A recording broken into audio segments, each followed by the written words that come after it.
Hey guys, Coach Bill Sandillo coming to you from Chandler, Arizona. And for the next 15 minutes, I'm going to be your personal hitting coach. And today, I'm going to talk about high school tryouts and getting cut or develop. What do you do? What do teams do? We just completed tryouts here in Arizona. We start in February, and I've gotten a lot of calls and emails from some angry parents and some concerned parents on what to do. So they need some advice. Do I transfer schools if my son got cut?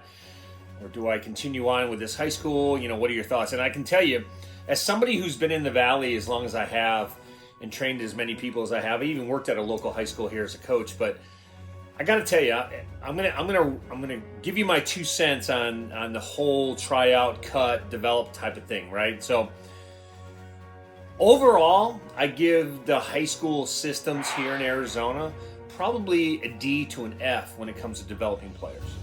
Okay, most high schools here, they want to win. They want to win now, at least on the varsity level. They want to win state titles. The coaches want to pad their resume.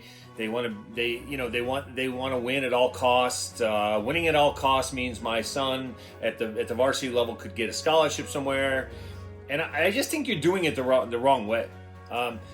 I don't see many high schools developing players, especially when you're a freshman or you're an incoming freshman. A lot of teams like to run these travel teams, or they call them feeder teams, right?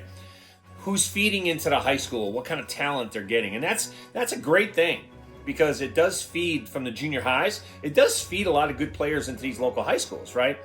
But because of open enrollment here in Arizona, we know that if you're a good player and you're not on a good team, you can just transfer to a good team.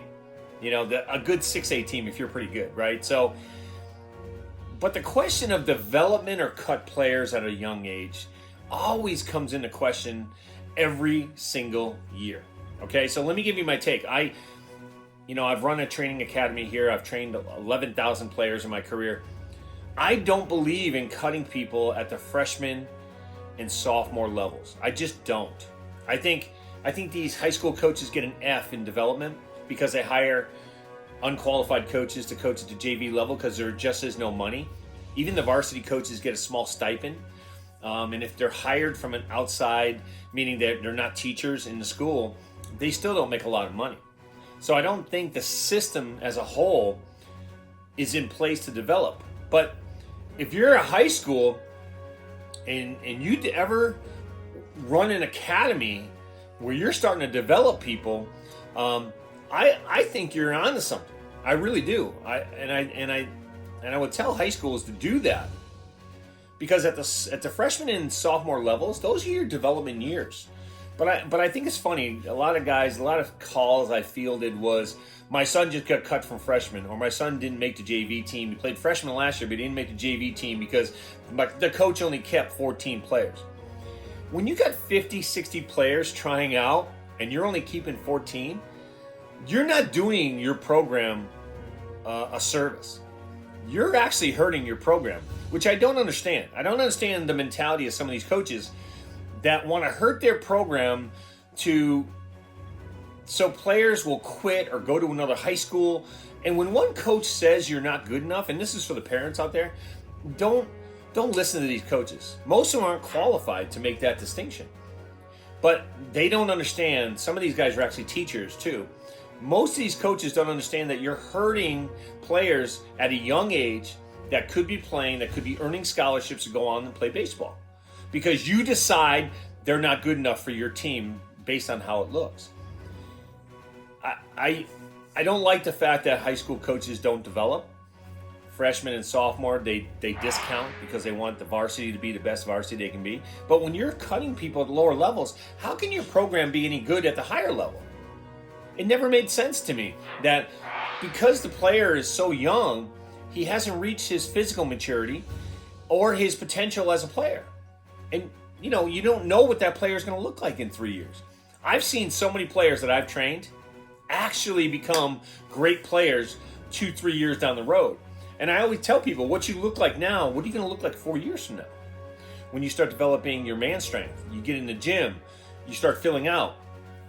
I had one player whose father is 6'2", and this kid was like 5'2", and he was trying to play JV, and he got cut. And he was a really good player. And he went and transferred somewhere else and started next year on varsity. It's like, coaches, what are you doing? I mean, all we're trying to do is develop players to get on to the next level in life. But these high school coaches, they don't get it. They want to win. They want to win. There's a high school in East Valley here, and I won't mention the name, but the coach is terrible. He's had the best players, but they don't win anything. But what does he do? There's a systematic thing here. We call it culture, right? So the culture is, if you're cutting people at a lower levels, you know, how does that look for your program as you go up the ladder? I don't understand that. Why aren't we developing our players at the freshman and JV level? Why are we making cuts at all? So you have 25, 30 guys come out for freshmen, right? Then run a freshman team and run a development squad underneath it. I mean, it's not that hard to figure out. If you're starting to develop players, you know, as they go up the ladder, you know, we only know 9 guys play at a time, so it's not like you're missing out. Instead of cutting somebody and saying, you're not good enough, come back next year and we'll try you out again, right?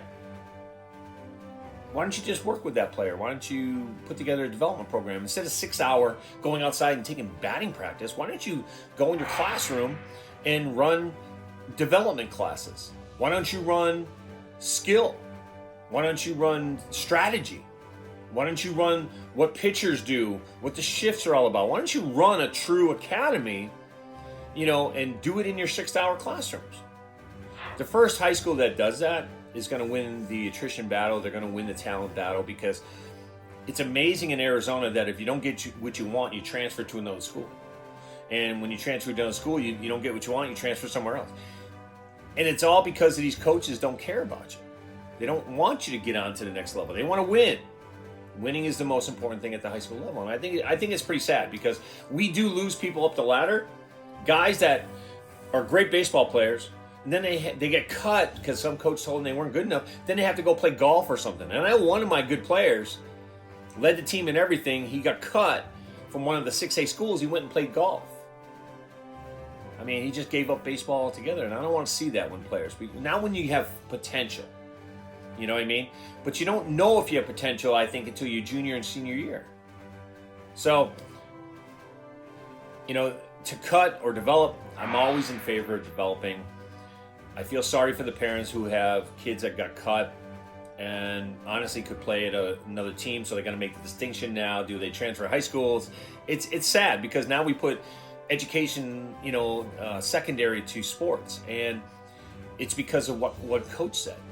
So overall, I'd rather develop than cut.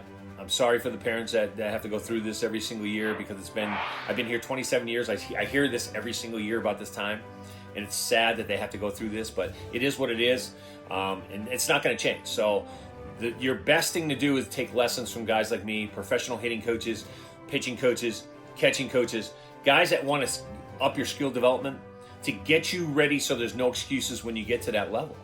And that's why my business is so good, because we want to get our guys on to the next level. I could care less about the high school coach. I only care that we're going to feed him ready-made players. And I think that's what he wants anyway. So, and we're seeing this by non-development of organizations. So anyways, that's my 2 cents. Good luck to everybody out there as you start your seasons, and have a great week. We'll talk to you later.